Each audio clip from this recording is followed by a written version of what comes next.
그러면 이 일에 대해 우리가 무슨 말을 하겠습니까? 하나님께서 우리를 위하시며 누가 우리를 대적하겠습니까? 자기 아들을 아끼지 않으시고 우리 모두를 위해 내어주신 분께서 어떻게 아들과 함께 모든 것을 우리에게 은혜로 주지 않으시겠습니까? 누가 하나님께서 택하신 자들을 고소할 수 있겠습니까?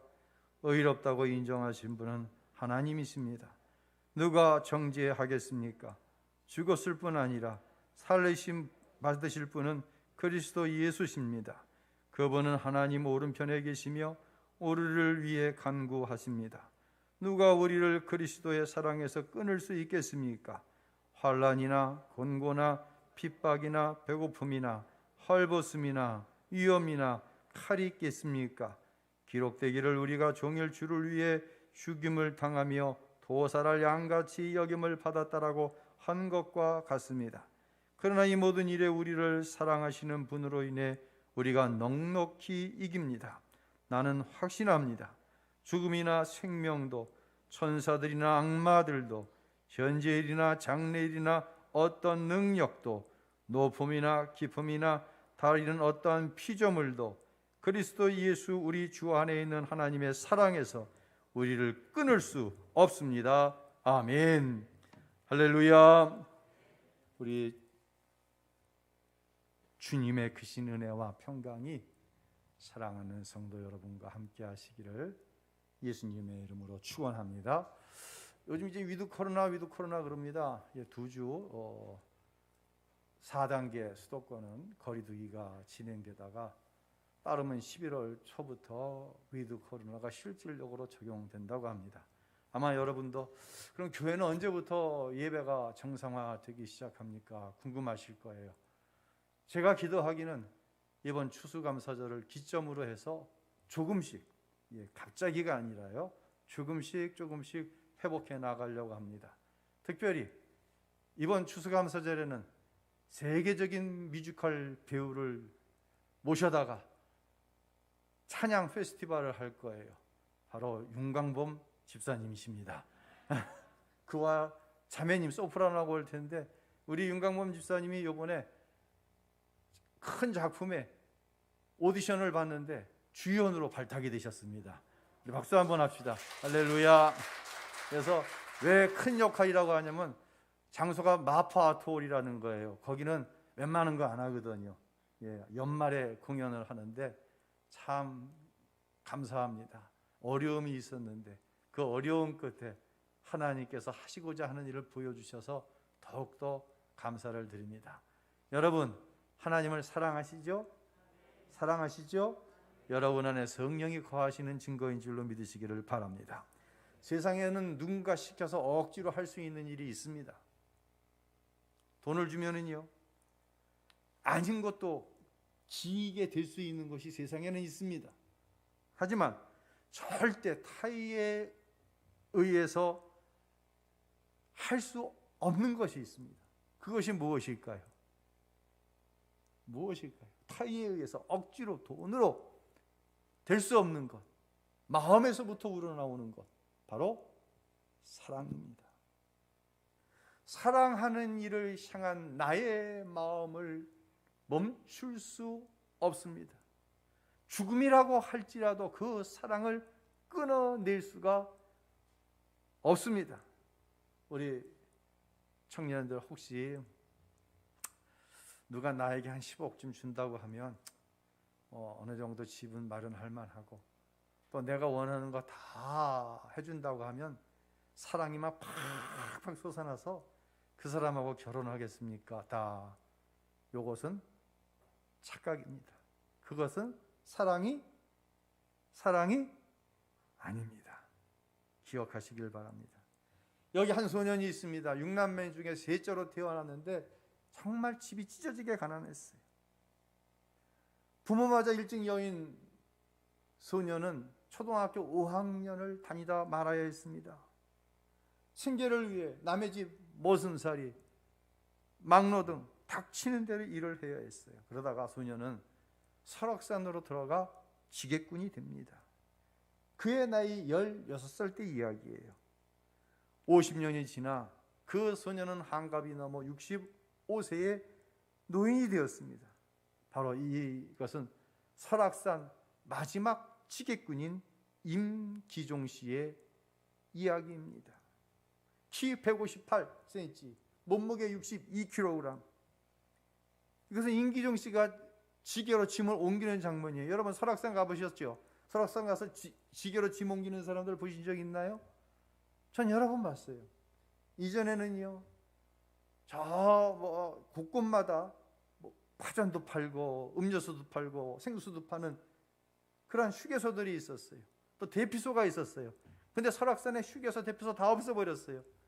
그래서 많은 지게꾼들이 있었는데 마지막으로 임기종 씨 한 사람만 남았습니다. 그가 기자와 인터뷰하는 날에도 그분은 흔들바위가 있는 개조함까지 양초와 쌀 등의 짐을 배달하고 있었습니다. 이전에는 냉장고와 같이 무거운 120, 130kg의 짐도 지게에 지고 산을 올랐는데 지금은 나이가 먹어서 60kg 정도를 지고 올라가면 적당하다고 합니다. 여러분 62kg짜리가 60kg를 지면 적당하다고 그러는 거예요. 와, 참 이거 대단한 일이죠. 요즘은 이제 주로 암자에 지게로 식자재나 아니면 절에서 드리는 제사에 쓰일 용품들을 실어 날라주는데, 그리고 한 달에 벌이가 한 40만 원 정도 된다라고 얘기해요. 뭐 이전에는 훨씬 더 됐겠죠. 이 임기종 씨에게는 지적장애 1급인 아들이 하나 있고 역시 지적장애인 부인이 있습니다. 그분은 힘들게 번 돈 대부분을 자신보다 어려운 이웃을 위해 쓰고 있어요. 요양시설이나 장애인 학교의 용품을 전달하고요, 주위에 사는 홀로 사는 노인들에게 생필품을 사서 전달해 줍니다. 때로는 효도 관광을 보내드리기도 했다고 합니다. 이 선행이 50년 지게꾼 생활 중 24년을 이어져 오고 있는 것이에요. 물론 그의 선행을 바라보면서 부정적인 이야기를 하는 사람들도 있다고 합니다. 주위의 사람들이 미쳤다고도 한답니다. 제 앞가림도 못하면서 노후대책이나 하지. 그런데 임기종 씨는 이렇게 얘기해요. 근데 저는 그게 싫더라고요. 돈을 움켜쥐고 있는 게 죄스럽게 느껴집니다. 오히려 선행을 안 할 때는 울적한데 선행을 하면 기쁘고 행복해집니다. 지게꾼으로 살아온 50년 생활, 그는 설악산 지게꾼으로 살아온 삶을 한마디로 이렇게 정의합니다. 나의 도시자, 지게꾼 생활은 나의 은인이었습니다. 지금 세계를 강타하고 있는 한 드라마가 있죠. 뭐죠? 오징어 게임입니다. 제 친구 목사님이 지난주에 이제 오징어 게임을 소재로 해서 설교를 했는데 묻더라고요. 오징어 게임 봤냐고. 제가 안 봤다 그러니까 너 목사 아니라고 그러더라고요, 저한테. 아니, 전 세계가 관심을 하고 난리인데 목사가 이 시대적인 교리를 읽을 만한 작품을 보지 못했냐. 그래서 지난 월요일 날 봤어요. 봤는데 이게 7부작인가 9부작인가, 좌우지간 너무너무 길어요. 그래서 중간중간 제가 갖고 있는 자료가 중간중간 끊어져 가지고 봤는데 전체적인 맥락은 이해하겠더라고요. 마지막 장면에서 아주 의미 있는 질문이 하나, 그 주인공격인 노인이 질문을 하시죠. 그렇죠? 무슨 질문입니까? 부자와 가난한 자의 공통점이 무엇인지 아나? 라고 주인공으로 나오는 이정재 씨에게 묻죠. 여러분, 아주 많이 가진 부자나 아주 가난한 사람이나 공통점이 무엇이라고 생각하십니까? 잊어먹었어요, 봤는데. 저는 그거 하나 기억해요. 그것이 이 드라마의 요지일 거예요. 바로 부자나 가난한 자나 공통점은 사는 게 재미가 없다는 것입니다. 그러니까 너무 많이 가진 부자들이요, 없는 사람들을 데려다가 생명을 가지고 놀이를 하는 거예요. 게임을 하는 게 바로 오징어 게임이에요. 사람이 죽어나갈수록 점점 돈이 쌓여져 나갑니다. 저는요, 요즘 그런 생각을 해요. 세상이 미쳐 돌아가고 있다. 죄송합니다, 강단에서 이런 표현을 해서. 며칠 전 여당의 대통령 선거 후보 경선에 나왔던, 그래서 꼴찌를 했던 국회의원들 가운데 비교적 젊은 층에 속하는 한 의원이 이런 이야기를 했는데 제 귀에 맴돌면서 떠나질 않습니다. 이 나라에 대해서 이렇게 얘기합니다. 한 청년의 목숨값이 아버지의 이름값만도 못한 나라가 우리가 사는 대한민국입니다. 무슨 얘기예요? 구역에 설치된 스크린도어를 수리하기다가 열차와 스크린도어 사이에 끼어 죽은 19살의 김군이 있습니다. 태안 화력발전소에서 혼자 해서는 안 되는 작업을 회사가 돈을 아끼다가 혼자 작업을 하다가 23살의 나이에 목숨을 잃은 김용군 군이 있습니다. 평택항에서 컨테이너 작업을 돕다가 300kg씩이나 되는 컨테이너에 깔려 죽음을 당한 24살의 이선호 군이 있습니다. 이들이 죽은 후에 목숨값으로 받은 돈이 누구는 1억이 채 안 되고요, 누구는 1억이 좀 넘더라는 거예요. 그런데 누구는 국회의원이라고 하는 아버지 이름값으로 25살에 입사하여 6년을 일하다가 대리 직급을 가지고 퇴직금을 받았는데 얼마를 받았어요? 얼마요? 50억을 받았습니다. 누군가는 목숨값이 1억인데 누구는 아버지 이름값으로 퇴직금을 50억을 받는 나라, 이 나라가 대한민국이라는 거예요. 그러니 오징어 게임이라고 하는 그 어떻게 보면 얼두당토하는 드라마가, 그 잔인한 드라마가 바로 우리의 현실을 잘 보여주고 있기 때문에 우리나라뿐만 아니라 전 세계가 열광하고 있는 거예요. 다시 말씀드립니다. 죄송합니다.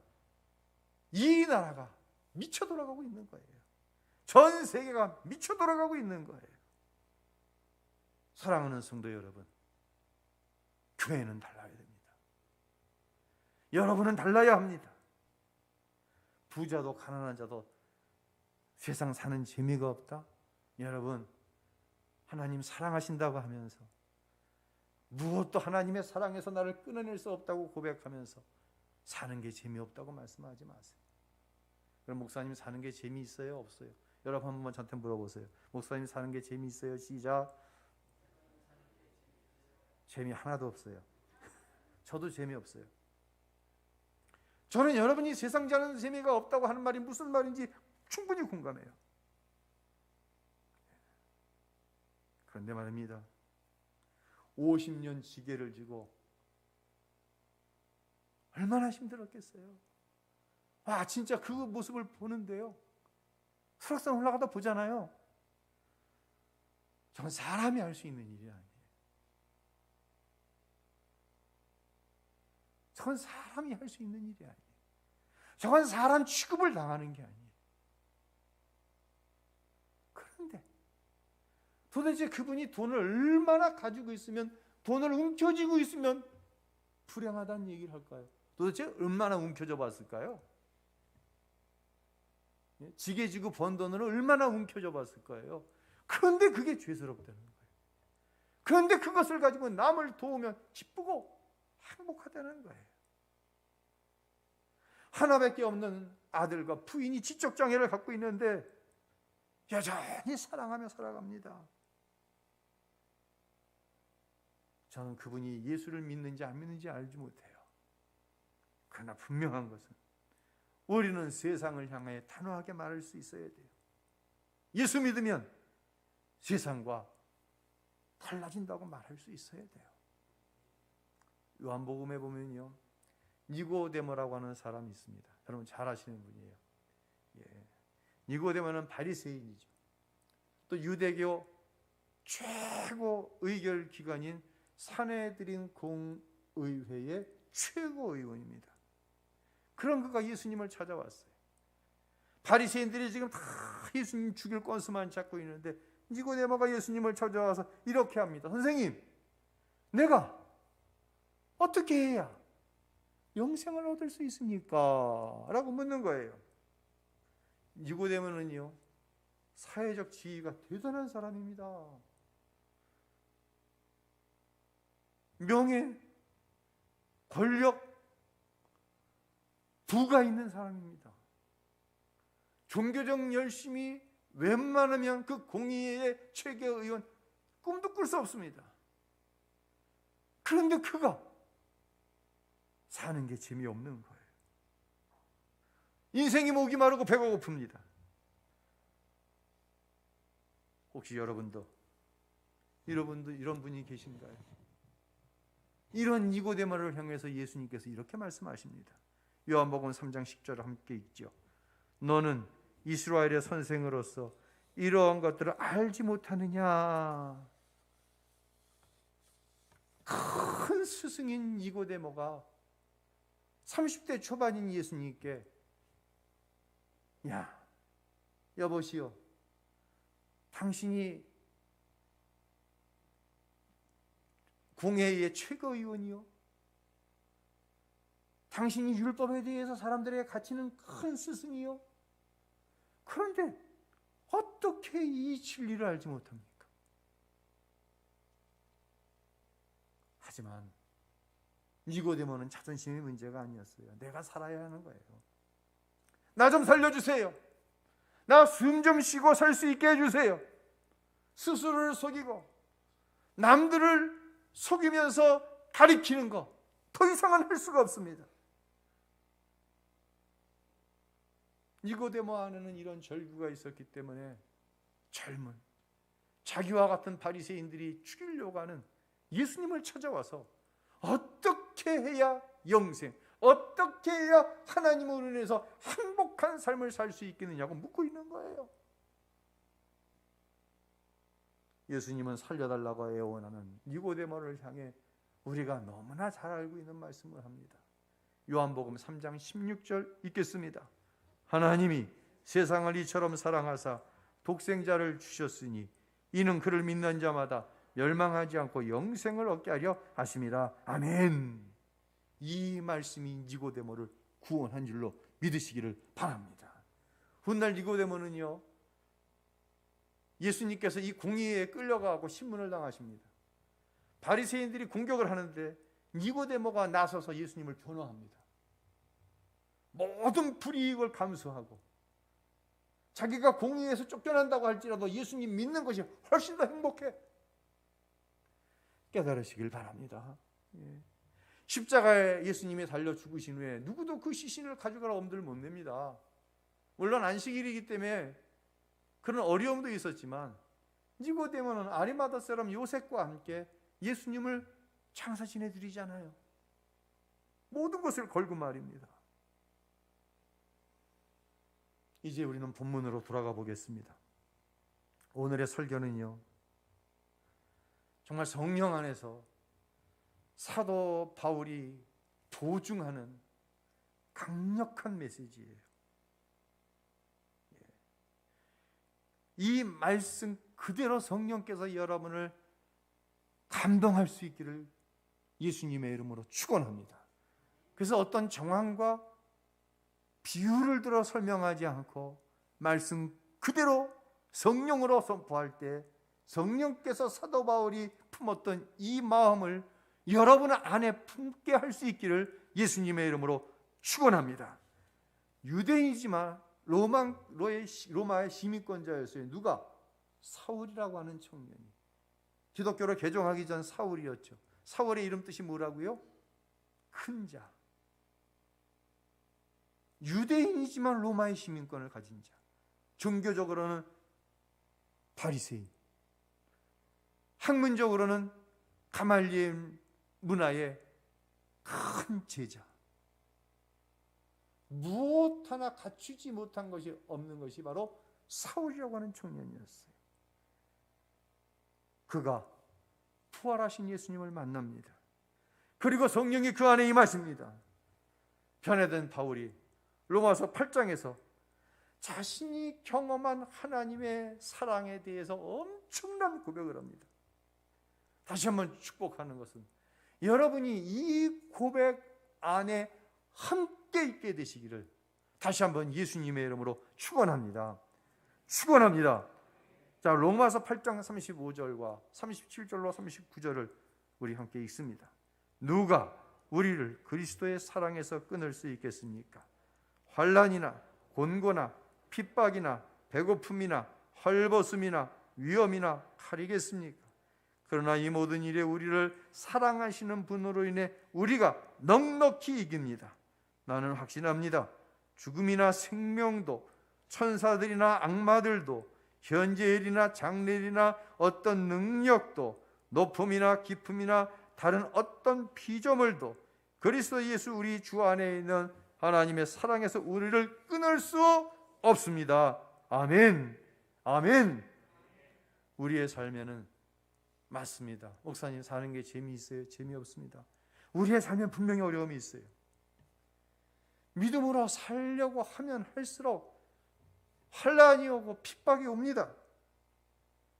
이것도 부족하고 저것도 부족한 것으로 인한 고통도 있어요. 영적인 존재로 인한 눌림도 분명히 우리 안에 있습니다. 우리는 그 부족함이 채워지면 사는 게 재미있을 것 같았어요. 그러나 무엇인가가 채워졌을 때 역시 삶은 재미가 없고 누군가가 물어보면 사는 게 재미없다고 대답하고 있습니다. 여전히 삶의 의미를 찾아서 배가 고프고 목이 마릅니다. 그런데 말입니다. 큰 자였던 사울, 완벽한 조건의 사람이었던 사울이 부활하신 예수님을 만나고 성령이 그 안에 임하니까 새롭게 보이는 것이 있었어요. 그것은 무엇입니까? 세상의 어떤 것도 그리스도 예수의 십자가로 허락하신 그 하나님의 사랑을 끊을 수 없다는 거예요. 더 나아가 나를 사랑하시는 예수님으로 인해 내가 세상을 이길 뿐만 아니라 나 자신을 이기지 못해서 분명히 하나님 말씀 위에 올려놓으면 이건 불신앙이고 불순종인데 여전히 그 불신앙과 불순종으로 방향을 꺾어서 선택하는 내 자신을 이기지 못해서 재미가 없고 고통스럽고 목이 말랐었는데 이제는 이 나 자신을 넉넉히 이길 것이라고 사도 바울은 자신의 경험을 통해서 이 말씀을 읽는 모든 사람에게 지금 보증하고 있는 거예요. 그런 거 있죠. 내가 보증할게. 이거 분명히 이렇게 돼. 내가 보증한다.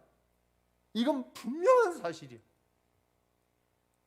성령이 오셔서 나에게 허락하신 끊어낼 수 없는 하나님의 사랑을 절절한 마음을 가지고 지금 증거하고 있는 것이에요. 사랑하는 성도 여러분, 이 보증을 여러분이 하셔야 돼요. 할 수 있어야 돼요. 그때 행복해요. 저는 설교자로서 다른 어떤 감동적이고 여러분의 감성을 움직여서 웃기고 울리는 어떤 이야기를 할 때보다 성령이 오셔서 변화되어진 이 놀라운 하늘의 신비적인 은혜를 이야기할 때 너무너무 기뻐요. 너무너무 감사해요. 너무너무 감격해요. 왜요? 이것으로 우리가 자라나기 때문이에요. 이것이 우리로 하여금 그리스도의 사랑에서 끊을 수 없다고 하는 고백을 나타내고 삶 속에 하나님이 주시는 능력으로 살아갈 수 있는 유일한 능력이 바로 하나님의 말씀, 복음인 것이에요. 그런데 말입니다. 이 놀라운 사랑에서 우리를 자꾸만 끊어내려고 하는 것이 있어요. 그것이 뭘까요? 무슨 문제예요? 바로 죄의 문제입니다. 니고데모가 내가 어떻게 하면 영생을 얻을 수 있습니까? 니고데모의 질문 안에는 우리가 함께 고민하는 이 질문이 있는 거예요. 예수님께서는 이 문제에 대해서 니고데모에게 계속해서 말씀하십니다. 요한복음 3장 17절부터 읽습니다. 하나님께서 자기 아들을 세상에 보내신 것은 세상을 심판하시려는 것이 아니라 그 아들을 통해 세상을 구원하시려는 것이다. 아들을 믿는 사람은 심판을 받지 않는다. 그러나 믿지 않은 사람은 이미 심판을 받았다. 하나님의 독생자의 이름을 믿지 않았기 때문이다. 여러분, 누군가는 이미 심판을 받았어요. 저와 여러분은 이미 구원을 받았어요. 무엇이 그 기준점입니까? 예수입니다. 끊어낼 수 없는 하나님의 사랑을 십자가에서 보고 믿은 사람은 이미 구원을 받았습니다. 이 구원, 이 사랑을 세상에 어떤 것도 끊어낼 수 없습니다. 그러나 예수를 그리스도로 믿지 않은 사람은 이미 심판을 받았다고 말씀하십니다. 사랑하는 성도 여러분, 정말로 죄인인 나, 그런 나를 그 아들의 핏값으로 사시고 의롭다고 선포하신 분이 지난주 말씀에 의롭게 하실 뿐만 아니라 어떻게 한다? 영화롭게 하신다. 할렐루야. 그분이 하나님이세요. 그런데 사탄이는 지금도 내 안에 있는 죄, 내가 지은 죄를 가지고 나를 정죄합니다. 마치 이런 거예요. 검사가 재판이 열렸는데 이 사람이 행한 일을 형법에 의해서 이러한 죄를 지었으니 형법 몇 점 몇 항에 의해서 이 사람에게 10년형을 선고해 주십시오라고 뭘 해요? 구형을 합니다. 벌금 얼마에 처할 수 있도록 해주세요. 구형을 합니다. 그럼 재판장이 변호사의 얘기도 같이 듣고 이제 결정을 내립니다. 이 사람은 5년형입니다. 이 사람은 무죄입니다. 무슨 얘기입니까? 사단이가 아무리 와서 나의 죄를 가지고 정죄한다고 할지라도 의로우신 재판장 되신 우리 하나님 아버지께서 선포하시는 거예요. 아무개는 예수의 피로 이미 그 죄의 값을 예수가 다 짊어졌다. 내 아들 예수가 그 죄를 십자가에서 대신했다. 그렇기 때문에 무죄다. 할렐루야. 이 판결을 누가 뒤집을 수 있냐는 얘기예요. 그뿐이 아닙니다. 34절에 이런 놀라운 말씀을 합니다. 읽겠습니다. 누가 정죄하겠습니까? 죽었을 뿐 아니라 살리심을 받은 분은 그리스도 예수십니다. 그분은 하나님 오른편에 계시며 우리를 위해 간구하십니다. 아멘. 예수님께서 저와 여러분의 죄를 십자가에서 대신하셨습니다. 그런데 감히 누가 우리를, 하나님이 의롭다고 했는데, 하나님이 영화롭게 하실 것이라고 했는데 누가 우리를 정죄하겠습니까? 그뿐 아니에요. 예수님은 돌아가심으로 끝난 게 아니에요. 그분은 살아나셨습니다. 살아나신 줄로 믿으시길 바랍니다. 그리고 승천하셔서 하나님 보좌 우편에 계신 줄로 믿으시길 바랍니다. 하나님의 보좌 우편에서 뭘 하고 계세요? 우리를 위해 간구하신다라고 오늘 본문에 얘기하는 거예요. 이 간구는 뭐예요? 중보죠. 중보는 뭐예요? 우리를 변호하는 거예요. 누군가는 아모개 집사가 어쩌고 근데 우리 예수님은 하나님 앞에 변호하십니다. 재판장 되신 하나님께, 하나님 맞습니다.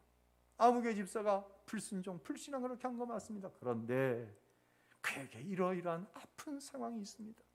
아픈 삶의 사연이 있습니다. 하나님, 아버지, 죄 있다 하지 마시고 오히려 그를 긍휼히 여겨주세요. 그를 불쌍히 여겨주세요. 우리 예수님은 내 죄를 십자가에서 대신 지시고 죽으신 것으로 끝나는 게 아니라 지금도 여전히 저와 여러분의 죄를 중보하고 편하고 계시다는 거예요.